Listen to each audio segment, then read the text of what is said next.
പ്രതിപക്ഷ നേതാവായി പിണറായി വിജയൻ തന്നെയാണ് വരേണ്ടത് എന്ന് CPM സംസ്ഥാന സെക്രട്ടേറിയറ്റ് അംഗം CN മോഹനൻ.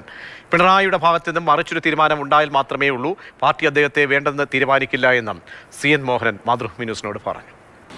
എറണാകുളത്ത് കയ്യിലുള്ള 5 സീറ്റിനൊപ്പം തൃപ്പൂണിത്തുറ കൂടി നേടാമെന്നതായിരുന്നു CPMന്റെ പ്രതീക്ഷ. പക്ഷേ ഫലം വന്നപ്പോൾ 14 സീറ്റും തോക്കുന്ന സ്ഥിതിയാണ് ഉണ്ടായിട്ടുള്ളത്. ഇപ്പോൾ CPMന്റെ സംസ്ഥാന സെക്രട്ടേറിയറ്റ് അംഗം CN മോഹനൻ നമുക്കൊപ്പം ചേരുന്നു. എന്താണ് എറണാകുളത്ത് സംഭവിച്ചത്?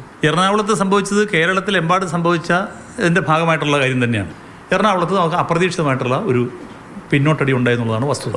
ഒരു സീറ്റും കിട്ടാത്ത ഒരു അവസ്ഥ ഉണ്ടായെന്നുള്ളതാണ് അസാധാരണമായിട്ടുള്ള പിന്നോട്ടടി ഞാൻ പറഞ്ഞത്.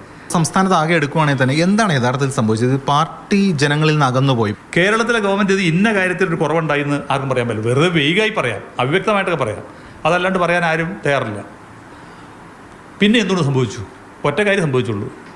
സർക്കാരിന് എതിരായ മനോഭാവം വെച്ചാൽ അല്ലെന്ന് പറയാം. പക്ഷേ സർക്കാർ ഇനി LDF അല്ല ഭരിക്കേണ്ടതെന്ന് ആൾക്കാർ നിശ്ചയിച്ചു. അതാണ് സംഭവം. അതല്ലാതെ എന്ത് കാരണത്താലാണ് ഈ ഗവൺമെൻറ് എടുത്തുള്ള ഏത് നടപടിയാണ്? അവസാനമായിട്ട് പ്രതിപക്ഷ നേതാവായി പിണറായി വിജയൻ ചിലപ്പോൾ ഉണ്ടാകില്ല, അദ്ദേഹം മാറും എന്നൊക്കെ ഉള്ള ചർച്ചകളുണ്ട്. ഏതെങ്കിലും അടിസ്ഥാനമുണ്ടോ അതിൽ? ആരാ പറഞ്ഞത് എനിക്കറിയില്ലത്. പ്രതിപക്ഷ നേതാവായിട്ട് സാധാരണ രീതിയിൽ അദ്ദേഹം തന്നെയാണല്ലോ വരണത്. ഇനി അതിലേക്ക് സംബന്ധിച്ചാൽ അദ്ദേഹം വല്ല തീരുമാനം എടുത്തു കഴിഞ്ഞാൽ പാർട്ടി അങ്ങനെ തീരുമാനിക്കില്ല. അദ്ദേഹത്തിൻ്റെ ഭാഗത്തു നിന്ന് വല്ല നിർബന്ധമായ തീരുമാനം ഉണ്ടായി മാത്രമേ ഉള്ളൂ. പിണറായിയാണ് ലീഡ് ചെയ്തിട്ടുള്ളത്. ഈ ഗവൺമെൻറ് നയിച്ചത് 10 വർഷം പിണറായിയാണ്. ഇന്ത്യക്കകത്ത് ഇപ്പം ഇലക്ഷൻ നടന്നിട്ടുള്ളത് ബംഗാൾ, തമിഴ്നാട്, ആസാം, പോണ്ടിച്ചേരി ഒരു കുഞ്ഞു സംസ്ഥാനമാണല്ലോ. ആ സംസ്ഥാനങ്ങളിലെല്ലാം വെച്ച് ഏറ്റവും ദേശീയ രാഷ്ട്രീയ പ്രശ്നങ്ങളിൽ ഇപ്പോൾ NRC ഇങ്ങനെയുള്ള കാര്യങ്ങളിലെല്ലാം ഏറ്റവും ശരിയായിട്ടുള്ള നിലപാട് സ്വീകരിച്ചത് പിണറായി വിജയൻ്റെ നേതൃത്വത്തിലുള്ള ഗവൺമെൻറ്റാണ്. അല്ല, വ്യക്തിപരമായിട്ടുള്ള അഭിപ്രായം ഞാൻ പറഞ്ഞല്ലോ.